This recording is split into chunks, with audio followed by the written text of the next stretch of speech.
This is maybe the most beautiful game Hans Niemann has ever played. Just listen to the chess commentator as he was watching, mid-sentence, flabbergasted. How many total matches? It's not about, oh my god. It's either a blunder or a brilliant move. I mean, when I first saw this series of moves, I thought half of them were mouse slips. It was Hans Niemann with black against the incredibly strong Anish Giri with white. They played a little match on endgame.ai. This is Hans Niemann's platform that I'm on right now, if you've never seen it before.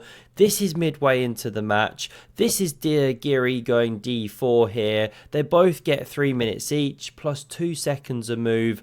Hold on to your seats here, or whatever the saying is. We got 32 moves of sheer brilliance, and it starts with a Slav defense from Hans Niemann. This is all standard theory, but now we get the semi-Slav, characterized by this party hat pawn formation. Pyramid, no takes, a move earlier. Now we see this bishop stream out, and it's incredibly sharp. You could have played e3 there. This though invites the razor sharp Botvinnik variation. Niemann doesn't want it. He plays pawn h6, anti-Moscow I think they call this, bishop backing up, and still he doesn't take up the sharpest lines. He just develops the knight here. We see takes on d5. Not pawn e3, loads of theory there, pawn recaptures, e3, and just bishop e7. Sometimes in this kind of Cambridge Springs stuff, you see a queen streaming out, but Niemann staying solid. If you want to learn your openings, by the way, obviously use Lotus Chess below.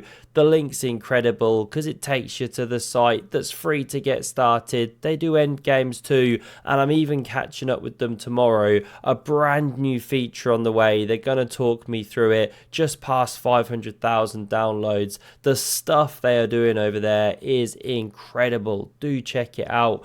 More features on the way. Queen c2, castles, bishop d3, all standard stuff here. And now we get a little tactical flurry. Knight e4. Very common idea here. It looks like you're just going to lose a pawn, but you're on this bishop. So we get takes here, but now takes here. Takes with check. King goes. Obviously black could have taken, or white, sorry, could have taken there, by the way, at the whole start of the line. But then the queen takes back, and you're on e4 for another time. So this is how they played things out. Both players have still got 2 bits. All is well in the world. And after this move of knight recaptures here, it's Giri's turn to launch this minority pawn attack, as they call it, before you can say, "Hey Hans, what would you do right now if you had a stick in front of you with Magnus's head on it?" There he goes. Nan's He-Man. We love him. Giri gains space. Bishop d7 from Hans Niemann. b5, launching the pawn straight down. It captures on c6. How to take back. 3 options. Rook takes selected by Hans Niemann. He's setting up something stunning. We see queen b2 breaking this pin, hitting a pawn, and you might think rook slide over, or b6, but no siree. This is the moment, move 19, where Niemann unleashes a stunning brilliancy. It's so good that computers don't even find it on a certain depth. They have to go super deep to actually even see the move. He played bishop h3. That is absolutely wild. What?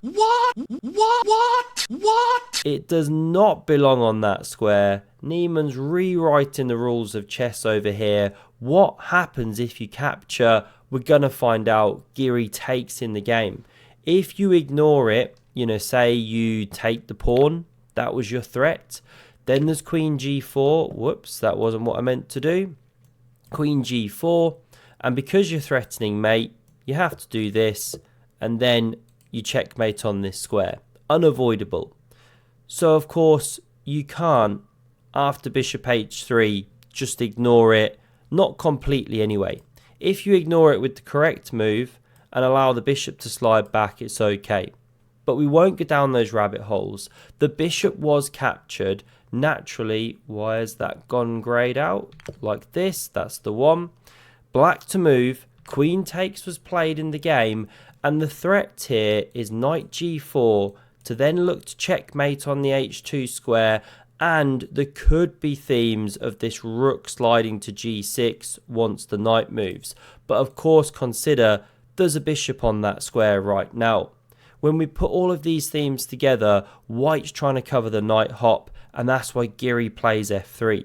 If he tried bishop e2, then this is how the line goes. You get mated in 4, check, king goes like this, back, rook shuts the trap.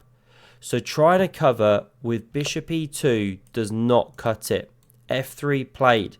Actually, the strongest way to play is something like rook fe1. You can even go rook a e1, which is wild, because after the knight hops, you go f3 and you laterally cover with the queen and you say what you got.